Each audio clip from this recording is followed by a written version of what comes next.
It was supposed to be a routine town hall meeting in a sleepy Texas district. Representative Jasmine Crockett arrived wearing a sharp navy blue suit, holding a thick binder of notes and legislation that directly impacted her constituents.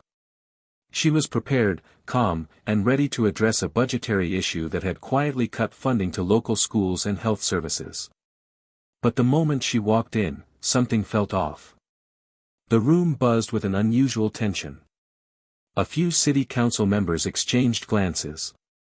Then, as Jasmine approached the podium to speak, a stern-looking moderator stepped forward and tapped the microphone. "I'm sorry, Congresswoman Crockett," he said, eyes cold. "You've been removed from the agenda. This meeting is now closed to outside representatives." Gasps rippled through the room. Jasmine's eyes narrowed. "Excuse me. This is a public forum. I have every right to address the community." "Not anymore," he said, smugly. "Please leave the premises immediately." Someone from the back shouted, "Let her speak."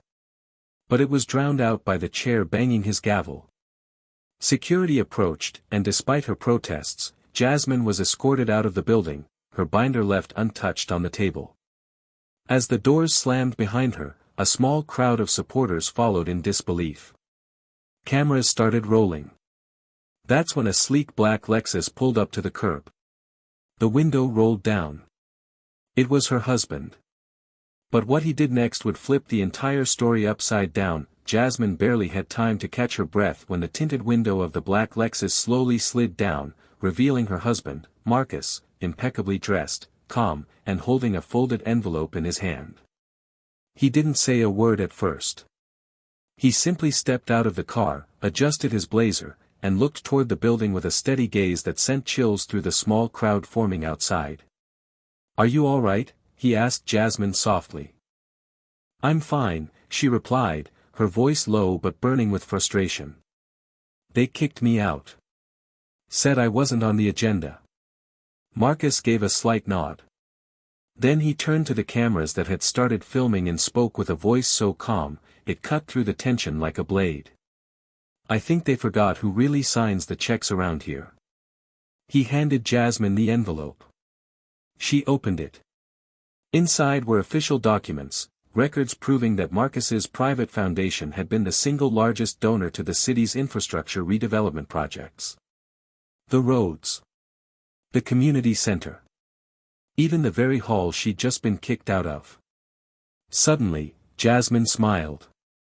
"Looks like they're holding a meeting," Marcus said with a smirk, "in a building we technically funded."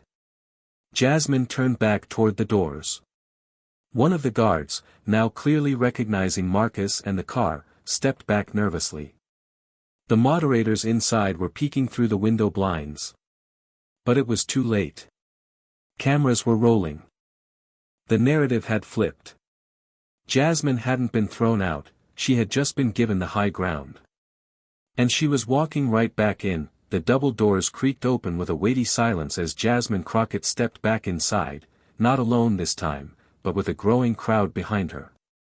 Marcus remained outside, calmly leaning on the hood of his Lexus, knowing the tide had already turned.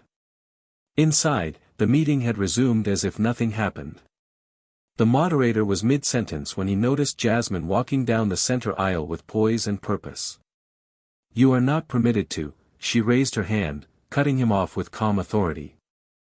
"I believe I have some documents you'll want to see." She slapped the envelope onto the podium. Gasps and murmurs echoed around the chamber.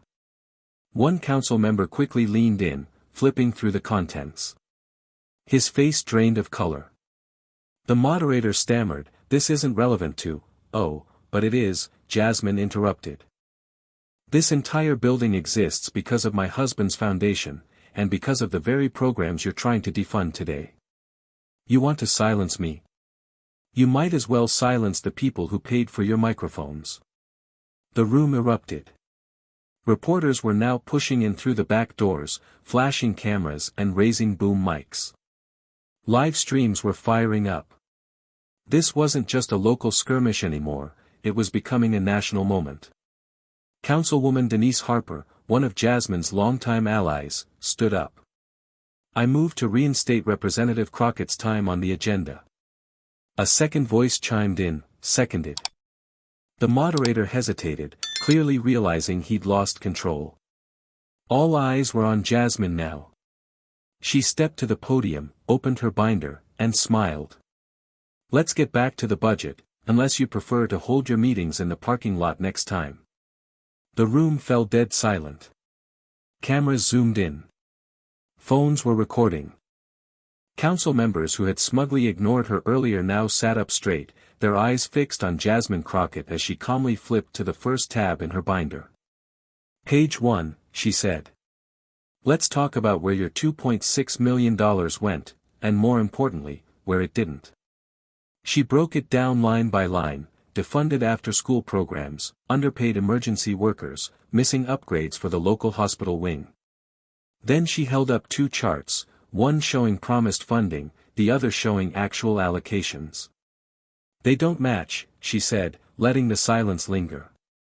The moderator interrupted, trying to regain control. That's outside the scope of this meeting. No, what's outside the scope, Jasmine said sharply, is you thinking you could throw me out while pocketing private support from the very people you're ignoring. Her voice was firm, but never shouted. She didn't need to yell, the truth was louder than any microphone in that room. She turned toward the crowd. My husband and I don't donate for credit. We do it because our community matters. But don't think for a second we'll stay silent while the people we care about get shut out, or pushed aside, by politics as usual. The audience clapped. Then they stood. Even some council members began nodding in reluctant agreement. The moderator tried once more. Let's not turn this into a spectacle. But Jasmine was ready. Oh no, she said, closing her binder. You turned it into a spectacle when you had me escorted out. I'm just making sure the cameras catch the whole truth this time. As the crowd chanted her name, the moderator quietly passed the gavel to his deputy and slipped out a side door. The energy in the room was electric. Jasmine Crockett had just dismantled the entire council's narrative, not with anger, but with facts, grace, and the kind of confidence that couldn't be bought or silenced. Outside the town hall, a spontaneous crowd had gathered. Word spread like wildfire across social media: Jasmine Crockett thrown out, then stuns the room with proof. Inside, the meeting was no longer about school budgets or local infrastructure. It had transformed into something bigger, a reckoning. Councilwoman Denise Harper stood up again. I propose an immediate audit of all city expenditures from the last fiscal year. Another voice chimed in, this time from someone who had remained silent during earlier votes, and I'd like to formally apologize to Representative Crockett for her treatment today. Applause followed. Jasmine remained composed, nodding in acknowledgement. She didn't need to gloat, the facts had done that for her. But the real shift came when a junior councilman nervously approached her. I didn't know about the funding your foundation provided, he admitted. I didn't even know your husband was that Marcus Crockett. Jasmine smiled politely. You don't need to know our names to respect our work. But now that you do, maybe think twice before shutting out voices that challenge your comfort. He nodded, speechless. Moments later, her phone buzzed. A live news feed from a national outlet had just picked up the story. Her name was trending. Marcus stepped back inside, walking calmly up the aisle. You ready? He asked. Not yet, she replied. There's one more thing I need to say. Jasmine turned to the podium one last time. Jasmine gripped the sides of the podium and looked out over the chamber, no longer a hostile room, but one hanging on her every word. You tried to make an example out of me, she began, voice steady and low. But what you actually did, was give this entire city a front-row seat to what accountability really looks like. She glanced briefly toward the moderator's empty chair. Public service is not a power trip. It's a responsibility. One too many of you have forgotten. Reporters scribbled. Phones streamed. Across the nation, people were watching. Jasmine continued, "The reason I fought my way back into this room wasn't pride, it was purpose. The families losing healthcare, the teachers buying supplies from their own pockets, the children walking dangerous roads just to get to school, they don't get to walk away from the consequences of your decisions." She paused, then drove it home. "So no, I'm not going anywhere. And the next time you try to shut someone out, make sure it's not someone whose receipts go deeper than your excuses." Thunderous applause erupted. The chamber was on its feet. Even a few stone-faced council members couldn't help but clap. Jasmine stepped back, closed her binder, and turned to Marcus. Now it was time to leave, but this time, on her terms. As they walked side by side down the aisle, a young girl in the back row reached out and whispered, "Thank you, Miss Crockett." Jasmine smiled and leaned in. "One day, I'll be clapping for you at that podium." Outside, the Lexus was waiting, cameras flashing all around it. But Jasmine didn't need the car, the headlines, or the trending hashtags to know one thing for sure: she hadn't just taken back the room, she'd changed the game. Though the town hall meeting had ended, the story was just beginning.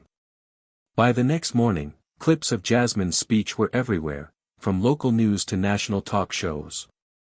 TikTok creators were remixing her final line, "Make sure it's not someone whose receipts go deeper than your excuses," turning it into viral audio. Twitter, now called X, had hashtag Crockett Clapback trending for over 24 hours. Emails flooded the city council's inbox. Donations poured into Jasmine's campaign. People from other districts, even other states, began asking how they could volunteer or support her. But the real twist came 2 days later. The mayor's office issued a formal statement apologizing for the improper removal of Congresswoman Crockett and announced a review of the city council's procedural rules. Better yet, 3 members who had tried to block her from speaking were suddenly on extended leave. Sources whispered they had quietly stepped back after being pressured by both the public and political backers who didn't want to be associated with the embarrassment. Meanwhile, Jasmine kept it cool. She didn't gloat. Instead, she held a press conference outside the same building where she was once thrown out.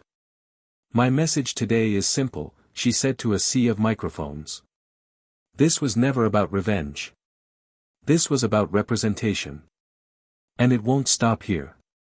Behind her stood Marcus, calm as ever, holding her binder. The Lexus parked nearby. Because while power games were still being played in backrooms, everyone now knew, the Crocketts didn't need a seat at the table. They brought their own. Just when Jasmine thought the firestorm had settled, another call came, this time, from Washington. A senior congressional leader reached out personally. "I watched the footage," she said. "You didn't just win the room, you reminded us what leadership should look like. We want you front and center on the new Oversight Committee." Jasmine blinked. "Wait, are you serious?" "Dead serious. We need someone with receipts, backbone, and the guts to speak up when it's inconvenient." Marcus overheard the call from across the room and raised an eyebrow. "Let me guess," he said with a grin. "They want you to fix the mess they made." Jasmine smiled. "Maybe. Or maybe they finally realized that shutting the door on me only made my voice louder." Within 48 hours, Jasmine was in D.C., being sworn in as the newest member of the Congressional Oversight and Reform Committee. Her viral speech was now part of official records being studied by law schools and public leadership programs. Local politicians who once dismissed her were suddenly sending flowers and emails. But Jasmine wasn't looking for validation. She was building something bigger, not just a movement, but a momentum that couldn't be silenced, kicked out, or ignored. At a press interview outside the Capitol, a journalist asked her, "How did it feel, being thrown out like that?" Jasmine didn't miss a beat. "I wasn't thrown out," she said, eyes fierce. "I was thrown forward, straight into the spotlight they were trying to keep me from." And with that, she walked off camera, her husband waiting near a familiar black Lexus at the curb. The movement wasn't over. It had only just begun. The impact of Jasmine's stand was no longer just political, it was cultural. In her home district, community centers saw a surge in youth sign-ups for leadership workshops. A new scholarship fund in her name, created anonymously by her husband Marcus, began offering full rides to local students interested in law, public policy, and journalism. But the real shockwave hit during a live interview on a major news network. The host, trying to trap her, asked slyly, "Some say your husband's Lexus did more talking than you did. Any response to that?"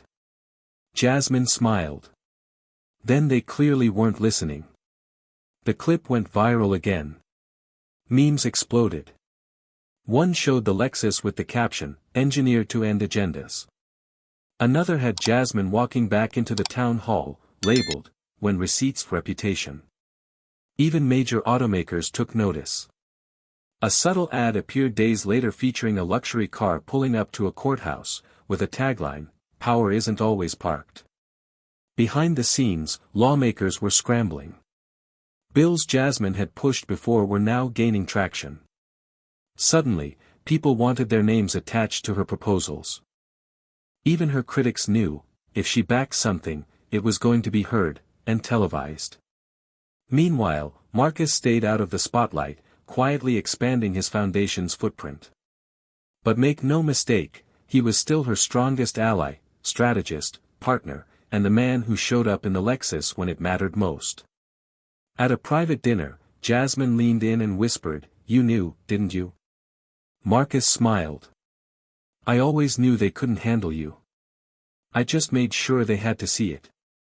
She raised her glass. "To the day they tried to silence me," Marcus clinked his glass against hers. "And the moment they made you unstoppable." Months passed, but the fire never faded. Jasmine Crockett's name had become synonymous with resilience, receipts, and reform. She wasn't just appearing on political panels, she was leading them. Her town hall takedown was now taught in crisis communication workshops and even inspired a best-selling book, Thrown Out. Stepped Up. But Jasmine never let the spotlight distract her from the mission. At every public event, she reminded people, "I wasn't the first to be dismissed, but I'll make sure I'm not the last to push back." In a packed auditorium at her alma mater, she addressed a room full of young women of every background. "Let me tell you something," she said, pacing the stage. "The same people who try to exclude you will one day pretend they always believed in you.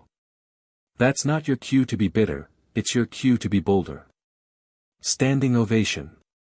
Later that night, as she and Marcus sat in their quiet backyard, sipping tea under the stars, she asked him, "Do you ever wonder what would have happened if you hadn't pulled up that day?" Marcus chuckled. "You still would have made it. I just made sure they watched you rise." Jasmine looked at him and smiled. "Well, then I guess we gave them a show." He raised an eyebrow. "We? I was just the driver." She nudged him playfully. "You were the ignition. The Lexus? Still in the garage. Still spotless. But now, it was more than a car. It was a symbol. Of presence. Of partnership. Of power that doesn't need to scream to be heard." And Jasmine Crockett? She wasn't just a representative anymore. She was a revolution in motion. Behind closed doors in Washington, the mood was different. A group of senior political strategists, lobbyists, and longtime incumbents sat in a sleek, private conference room overlooking the Capitol. Jasmine Crockett's rise had disrupted their usual playbook, and they were nervous. "She's getting too much traction," one muttered. "Too clean," another added. "No scandals, no strings. We can't touch her." One strategist leaned forward.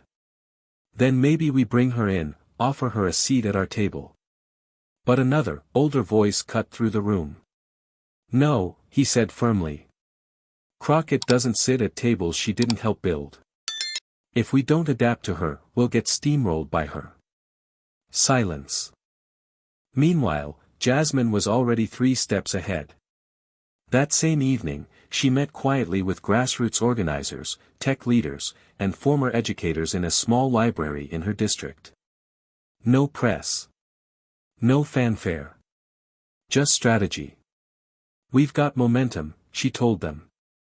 "Now we use it, not just for me, but for the next generation of leaders who've been overlooked, underestimated, or shut out." She wasn't interested in tokenism or temporary praise. She was building a blueprint. And Marcus? He was the quiet architect behind the scenes, turning the Crockett Foundation into a national powerhouse for civic leadership, scholarships, and voter education. Later that week, a congressional aide rushed into a hallway breathless. "Congresswoman Crockett, there's another panel requesting your leadership." She nodded. "Put it on the schedule." The aide paused. "And, one of the senators you clashed with before. He just asked to co-sponsor your bill." Jasmine smiled. "Tell him I'll think about it. After all, I've been told I'm a little too much for some people." The halls of power had changed. Because Jasmine Crockett had redefined them. 1 year later, the same town hall that once kicked her out was now hosting a very different kind of event. The building had been renovated and renamed, the Jasmine Crockett Civic Center. Banners flew high. The crowd was massive.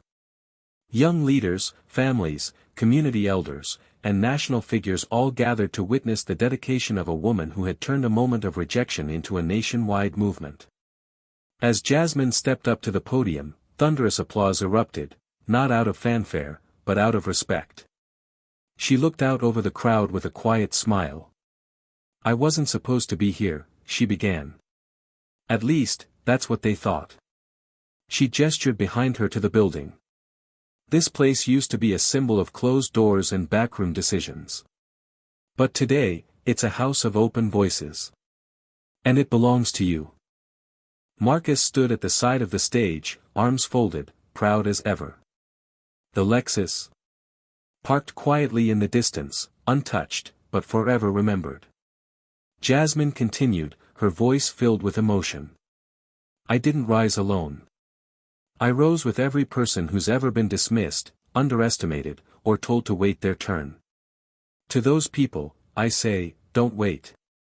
Take your turn." The audience stood. Tears flowed. Chants of "Crockett! Crockett!" rang through the air. She stepped down from the podium and walked through the cheering crowd, shaking hands, hugging supporters, no longer just a representative, or even a reformer. She was living proof that integrity and courage still had a place in politics. And as one little girl whispered to her, "One day, I want to be like you," Jasmine knelt down and said gently, "No, sweetheart. One day, you're going to be even better." Because when they threw her out, they didn't end her. They launched her.